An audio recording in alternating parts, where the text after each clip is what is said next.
Good evening ladies and gentleman, আবার আপনাদের সাথে দেখা হলো। নমস্কার, আশা করি আপনারা সবাই ভালো আছেন। আমার এই ভিডিওটার করার উদ্দেশ্যটা হচ্ছে, অনেকেরই প্ল্যান আছে GoPro 10 বা GoPro 10 বা 9 এগুলো কিনবে, অ্যাকশন ক্যামেরা। আমি জানি অনেকের প্ল্যান আছে। আমার যদিও একটা GoPro আছে, সেটা দিয়ে আমি ফটো তুলছি একটা সাইড থেকে। হ্যাঁ, সেটা হচ্ছে একটু একটু পুরোনো মডেল, GoPro 5 আছে আমার। আমিও GoPro 10 কিনবো বলে ভাবছি এক সময়, কিন্তু এখন আমি ওয়েট করছি। কেন ওয়েট করছি? এই ওয়েট আপনাদেরও হয়তো চিন্তা করে দেখবেন ওয়েট করা উচিত। GoPro 10ই আপনি কিনতে একটু দামটা বেশি আছে। হ্যাঁ, তো GoPro যখন 10 কিনবো, ইন দি মিন টাইমে আপনি জানেন যে আগামী সেপ্টেম্বর মাসে 2022-এ এই GoPro 10 চলে আসছে। এই GoPro 10 GoPro 11 চলে আসছে। GoPro 11। এখন কথাটা হচ্ছে যে আমি কেন ওয়েট করবো, কেন GoPro 11-এর জন্য আমি ওয়েট করবো, এটাই তো আমার জিজ্ঞাসা ব্যাপার।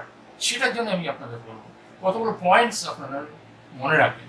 এগুলো আপনি পয়েন্টসগুলো এখানে দেখতে পাচ্ছেন। নাম্বার 1 হচ্ছে রেজলিউশন ফ্যাক্টর। যেমন GoPro 10-এ বা তার আর্লিয়ার ভার্সন যেগুলো আছে, তাতে আপনি 4K শুট করতে পারছেন, 30 FPS 60 FPS আপনি তুলতে পারছেন। হ্যাঁ, সেই রেজলিউশনটা 4K, দুর্দান্ত পিকচার, আর you know it very well. হ্যাঁ, আপনি অনেক পিকচার দেখতে পাবেন, তাতে এইগুলো রয়েছে। কিন্তু GoPro 11-এ এই রেজলিউশনটা 5.7 থেকে 6K পর্যন্ত চলে আসছে।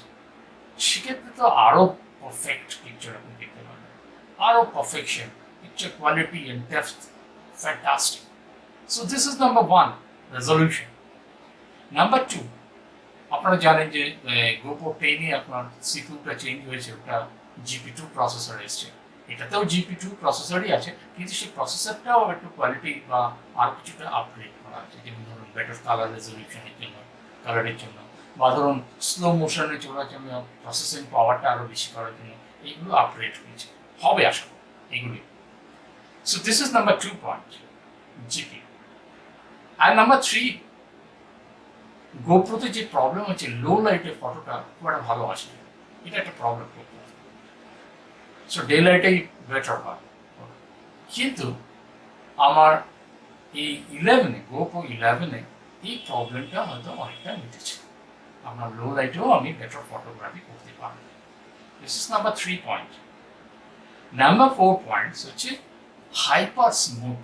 এমনি GoPro 10-এ দেখবে this is hyper smooth. Hyper smooth বলতে কি, অনেক স্টেবিলাইজেশনের কথা আমি বলছি। 4.0 আছে GoPro 10, সেটা মোটামুটি আপনার রাফ এরিয়াতেও ভালোই স্টেবল করছে। অনেক সময় দেখা গেছে যে বাইকে কিছুটা ভাইব্রেশন আসে, তবুও মোটামুটি ঠিকই আছে, better. But in GoPro Hero 11-এ এই স্মুথ স্টেবিলাইজেশনটা 5.0-তে চলে এসেছে। সো ফলে হচ্ছে কি, আপনি যা খুশি করুন ক্যামেরাটাকে, পিকচার দেখবেন স্মুথ। যতই রাফ হোক, পিকচারটা স্মুথ আসবে, কোনো ভাইব্রেশন কিছু পাবে না, দারুণ পিকচার। এটা হলো number 5, super charge. That means এর ব্যাটারি ক্ষমতাটা একটু বেশি, আপনি লঙ্গার ফটোগ্রাফি শুট করতে পারেন, লঙ্গার টাইম। এটা অন্যান্য ক্যামেরাগুলোতে একটু কম টাইম আছে, এটাতে একটু বেশি টাইমে আপনি ফটো শুট করতে পারেন। Are also charging also very fast.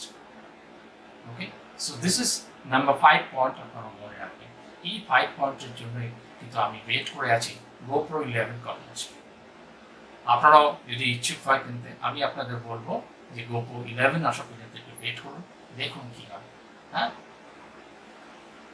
মনে রাখবেন GoPro 11 most probably release date হচ্ছে, ডেট এক্সাক্ট ডেট আমি বলতে পারছি না, তবে in the month of September 2022-তে এটা রিলিজ হতে চলেছে। আশা করি আপনাদের এই ভিডিওটা ভালো লাগলো। যদি ভিডিওটা ভালো লাগে, সাবস্ক্রাইব করে রাখবেন।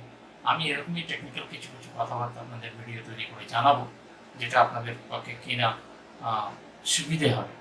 তো যদি ভালো লাগে সাবস্ক্রাইব করবেন, আর নোটিফিকেশন পাওয়ার জন্য বেল আইকনটাও ক্লিক করে রেখে রাখবেন। ধন্যবাদ। আজকে আপনারা ভালো থাকুন, সুস্থ থাকুন, মিস্টার ডেইমান্স। Thank you very much.